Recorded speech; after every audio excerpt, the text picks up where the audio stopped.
Sabías que miles de propietarios mes, en Estados Unidos, podrían estar pagando más impuesto sobre la propiedad del que realmente les corresponde. Lo más sorprendente es que, en muchos casos, no se trata de una error de cálculo, sino de que ciertos beneficios fiscales solo se aplican cuando el propietario los solicita. Si nadie presenta la solicitud, la factura puede seguir legando año tras año sin esos descuentos. Si tienes 65 años o más, o si tus padres, abuelos o algún familia mes son dueños de su vivienda, este video puede ayudarte a descubrir beneficios que quizá nunca han revisado. Dependiendo del estado y del condado donde viven, podrían existir exenciones, reducciones o programas de alivio fiscal que disminuyen el impuesto sobre la propiedad. Las reglas cambian según la jurisdicción, por lo que siempre es importante verificar la información con la oficina local correspondiente antes de comenzar. Suscribid al canal y activa las notifications. Aquí compartimos información actualizada sobre impuestos, vivienda y programas que pueden ayudar a approachar tu patrimonio y tomar mejores decisiones financieras. Ahora bien, hay algo que muchas personas desconocen. El impuesto sobre la propiedad no funciona igual en todo Estados Unidos. Cada estado tiene sus propias leyes y, además, cada condado puede administrar determinados programas de manera diferente. Por eso, dos personas con casas similares pueden terminar pagando cantidades muy distintas. Una de las razones más comunes es que muchas exenciones no se aplican automáticamente. En numerosos estados, el propietario debe presentar una solicitud, entrega la documentación requerida y cumplir con los plazos establecidos. Si no lo hace, es posible que el impuesto se siga calculando sin tomar en cuenta esos beneficios. Muchas personas creen que, como su hipoteca incluye una cuenta de deposito en garantía o escrow, el banco revisa que todo esté correcto. En realidad, el banco normalmente solo paga la factura que recibe del condado. No determina si el propietario reúne los requisitos para una exención por edad, discapacidad, condición de veterano u otros programas disponibles. Esa responsabilidad suele recaer en el propio propietario. Por eso es tan importante revisar cada año el estado de cuenta del impuesto sobre la propiedad. En ese documento normalmente aparecen las exenciones o beneficios que están aplicados. Si falta alguno al que podrías tener derecho, conviene comunicarse con la oficina del tasador o del evaluador de propiedades de tu condado para pedir información. Uno de los beneficios más conocidos en muchos estados es la exención para vivienda principal, conocida en algunos lugares como homestead exemption. Este programa puede reducir el valor sujeto a impuestos de la vivienda principal, lo que disminuye la cantidad que debe pagarse cada año. Además de esa exención, algunos estados ofrecen beneficios adicionales para personas de 65 años o más. Dependiendo del lugar donde vives, estos programas pueden reducir aún más la carga tributaria, aunque los requisitos varían. En algunos casos se consideran los ingresos del propietario. En otros, basta con cumplir la edad establecida y utilizar la vivienda como residencia principal. Un error frecuente ocurre cuando una persona solicita la exención de vivienda principal al comprar la casa y luego nunca vuelve a revisar si existen nuevos beneficios disponibles al cumplir cierta edad. Como consecuencia, pueden pasar varios años pagando un impuesto mes simplemente porque nunca presentaron una nueva solicitud. También es importante recordar que algunos programas requieren renovar la documentación periódicamente. Hay condados donde se solicita volver a presentar comprobantes de ingresos o confirma que el propietario sigue cumpliendo los requisitos.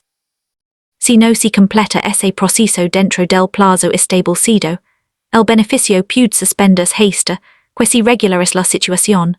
Otro aspecto que muchas familias desconocen es que algunos estados cuentan con mecanismos para limitar el aumento del valor imponible de la vivienda o proteger a determinados propietarios frente a incrementos muy rápidos del impuesto. Las condiciones cambian según la legislación estatal y local, por lo que es recomendable consultar directamente con las autoridades del condado para saber qué programas están disponibles. Si tienes unfamilia merque vive en su propia casa desde hace muchos años, este es un buen momento para revisar juntos la documentación. A veces basta con observar el estado de cuenta del impuesto para comprobar que exenciones aparecen registradas y cuáles no. En ocasions, una simple llamada a la oficina correspondiente puede aclarar dudas importantes. Pregunta que beneficios existen para propietarios mes, cuáles son los requisitos y que documentos deben presentarse puede marcar una diferencia significativa en los impuestos futuros.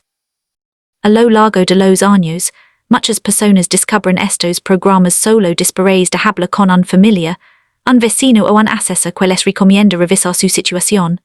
No significa necesariamente que alguien haya cometido un error. Simplemente, muchos beneficios dependen de que el propietario los solicite formalmente.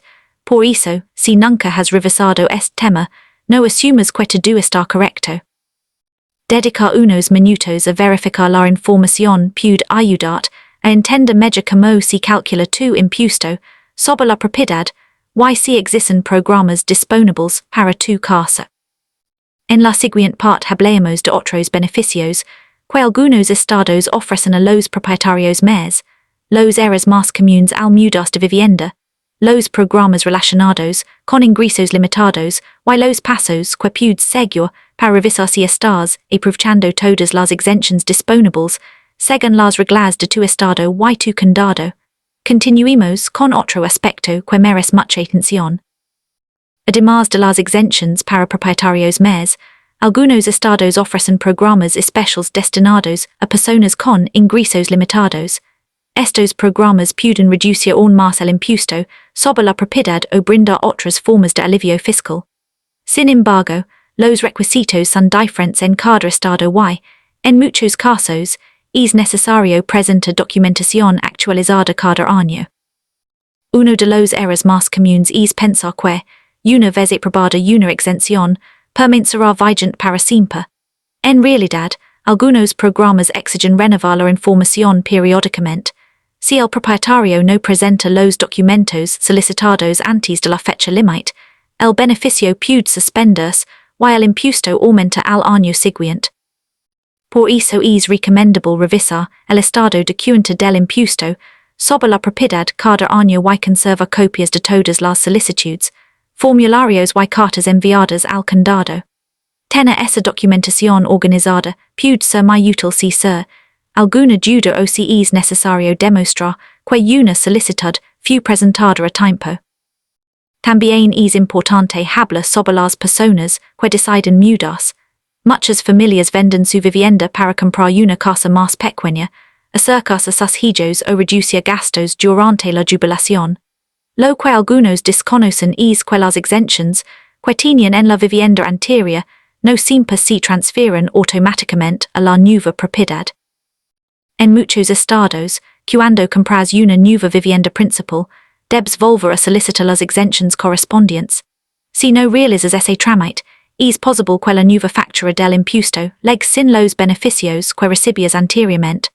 Por esa razón, después de una mudanza conviene comunicarse con la oficina del tasador o del evaluador de propiedades para confirmar que solicitudes deben presentarse.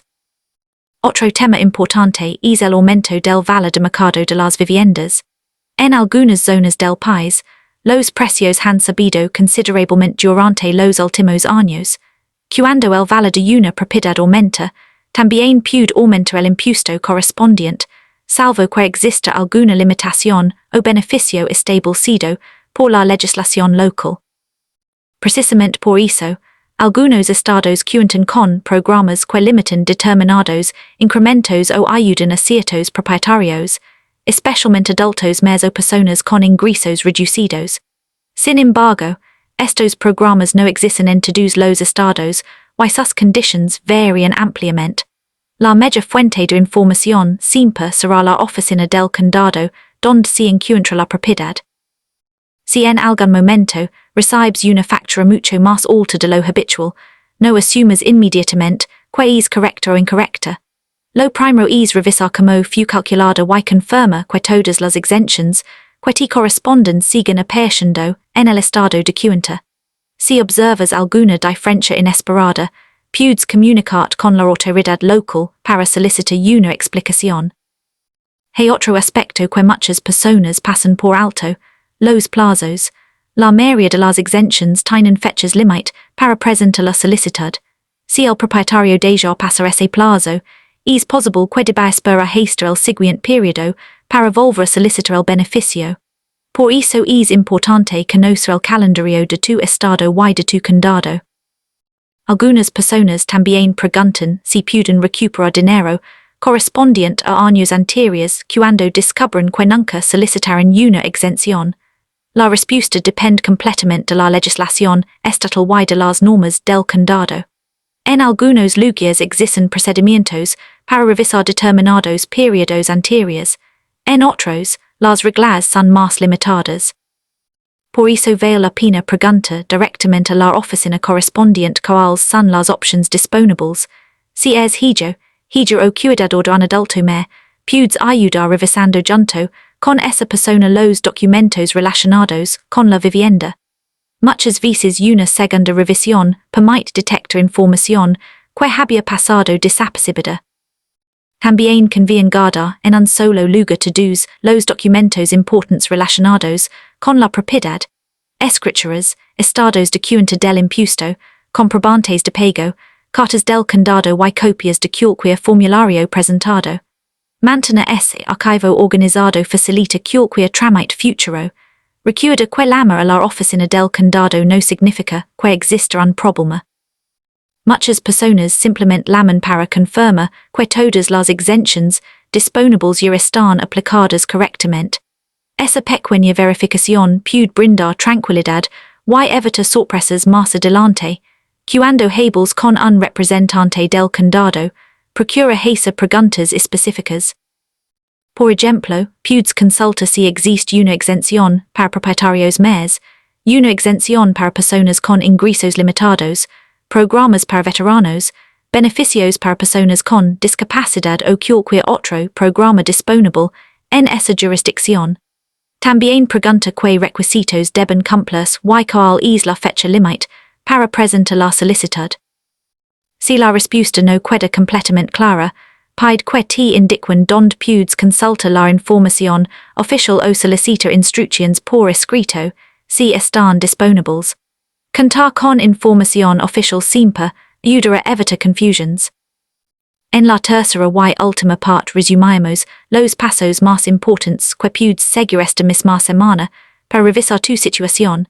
Hablemos sobre qué hacer si no estás de acuerdo con la evaluación de tu propiedad y terminemos con varias recomendaciones para aprovechar tu patrimonio de la mejor manera posible.